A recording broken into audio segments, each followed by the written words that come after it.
سلام خدمت شما عزیزان و همراهان گرامی. دوستان عزیز، دوباره امروز اومدیم یه ویدیو بگیرم براتون در مورد ارزیابی این شیرهای کنترل آبگرم کن مخزنی‌ها. ببین ما چند نمونه از ارزیابی ها را برای شما عزیزان داخل کانال گذاشتیم.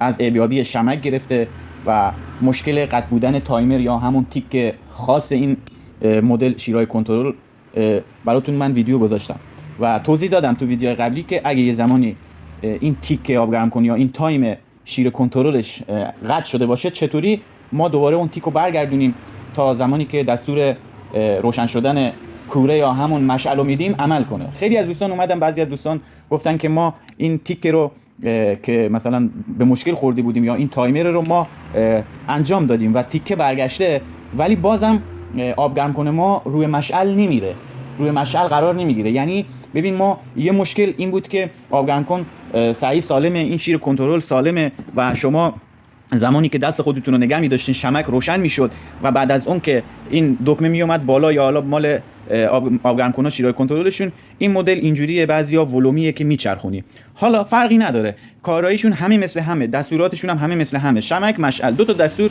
از این شیر کنترل خارج میشه. یه دستور برای روشن کردن شمک که این دکمه فشار میدی تا آخر، یه دستور هم اینه که مشعل رو شما باید روشن کنی که توی قسمت مشعل ما به مشکل می‌خوردیم. مشکلی که ما اونجا داشتیم این بود که شمک شما روشن میشه و شمک خودش رو نگه می‌داره، یعنی از لحاظ فنی و ارزیابی ترموکوب سالمه، شعله شمک آبگرم کنم خیلی خوبه، ولی کن زمانی که شما می‌خوای بذاری روی کوره یا مشعل روشن نمیشه. ما گفتیم تو ویدیو قبلی که یکی از ارزیابی‌ها و یکی از علتاش این تایمرشه که این تیک غیر فعال میشه و اون صدای تیک رو ما از آبگرم کن نمیتونیم بشنویم و نداریمش. براتون گفتم که این تیک‌ها رو چطوری تنظیم کنید، این تایمرها رو چطوری تنظیم کنید تا اون صدای تیک برگرده تا بتونید دستور خروج گاز به مشعل یا کوره رو بهتون بده. خب این تا اینجا مد نظرتون باشه. حالا ما یه نکته خیلی ریز و فنی داریم اینجا که اگر یک زمانی شما آبگرم کنتون روی شمک قرار گرفت و شما ولوم روشن و خاموش رو یا اون دکمه درجه رو چرخاندین، تیکه صدا داد ولی بازم روشن نشد، دو تا دلیل میتونه داشته باشه. یکی از دلایلش اینه توی این مدل رگولاتورها یا شیر کنترل‌ها، ببینید دوست عزیز، اینا دکمه‌ایه، یعنی شما با همین دکمه دو تا دستور رو باید بدی. زمانی که فشار میدی این دکمه رو برای روشن شدن شمکتونه که شمک شما روشن کنید و بعد از اون این دکمه برمیگرده بعد از اینکه شمک روشن شد یه قسمت یه پله میاد بالاتر و دستور روشن شدن مشعل شما بهتون میده، یعنی گاز الان آزاد، شما میتونید دکمه رو بچرخونید تا مشعل روشن بشه یا کوره. پس یادت باشه اگه یه زمانی فشار دادی تیکرم داشتی و روشن نشد، یه موقع یکی از ایرادات اینه که این دکمه به خوبی بر نمیگرده سر جاش، که یه ذره بازی باید کنی یا یه ذره روان کننده به این بزنی تا برگرده. این از این. نکته دوم اینه که شما دکمه‌تون هم سالمه، قشنگ برگشته، تیکرم گرفتی ولی بازم روشن نمیشه. اینجا دیگه یه فوت کوزه‌گری داره که من تو این ویدیو براتون میگم. حتما تا آخر این ویدیو همراه من باش که این نکته‌ای که میخوام به شما بگم خیلی مهمه و خیلی شما باید سر این موضوع دقت کنید. عزیز من، اگه خواستی که این ارزیابی که من دارم در موردش صحبت میکنم و انجام بدی خودت، اولین کاری که میکنی باید شیر گاز رو قطع کنی. یعنی شما باید شیر گاز این رگولاتور رو ببندی. وقتی که بستی چه کار میکنی؟ این پیچا رو باز میکنی، این دور تا دور این پیچا رو باز میکنی. ببین حالا اینو من قبلا باز کرده بودم به خاطر اینکه با یه دستم دارم براتون ویدیو میگیرم. این اورینگ رو دیدین؟ اینا رو دقت میکنید. اینه که باز کردین، ببینید دوستان اینجا یه قسمتی شما اینجا مشاهده میکنی روی اینو میبینی.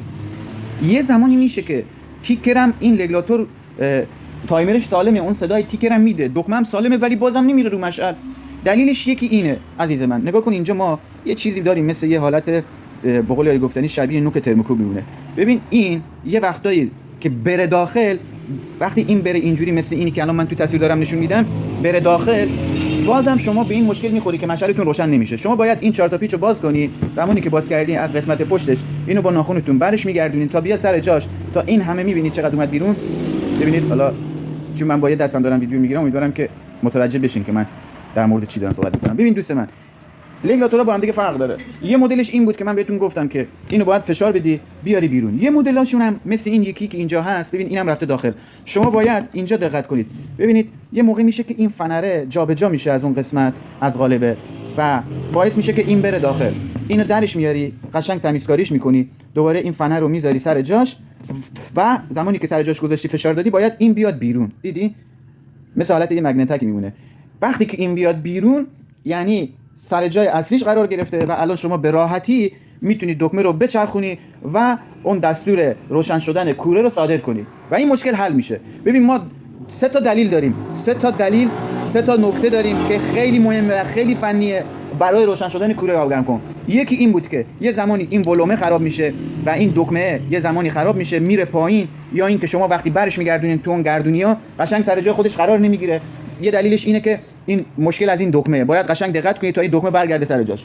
دلیل دومی که بهتون گفتم قطع شدن تایمر یا اون تیک این شیر کنترله که تو ویدیوهای قبلی که حالا اگه برین شما مشاهده کنین وارد کانال بشین اونجا من براتون آموزشی گذاشتم که چطور این تیک رو شما تنظیم کنید و برش گردونید. و دلیل سوم که الان تو این ویدیو داشتم براتون میگفتم همینه، این مگنته یه وقتایی میره اینجوری داخل، شما این پیچا رو از اینجا باز میکنید، دقت میکنید هر کدوم رو هیچی نداره، دوباره سر جای خودش میبندی و این مگنت رو میاری دوباره بیرون سر جای خودش، یا این حالت یه سر ترموکوبلی که اینجا قرار گرفته اینو دوباره برش میگردونید سر جای خودش و دوباره میبندی و سلام. مشکل روشن شدن یا نشدن کوره آبگرم کن شما به همین 3 تا چیزی که من گفتم بستگی داره. و تا اینجا ویدیو که همراه من بودید خیلی از شما ممنون میشم که صفحه منو دنبال کنید و اون لایک هم برای من بزنید، نظرات و پیشنهادات خودتونم برای من بنویسید. عزیزان برام بنویسید که دوست دارین در مورد چه موضوعاتی و چه عیب‌هایی از لوازم سرمایشی، گرمایشی و لوازم منزل براتون من انشالله ویدیو بسازم و ویدیو بذارم. ممنونم که تا اینجا همراه من بودی و سلام.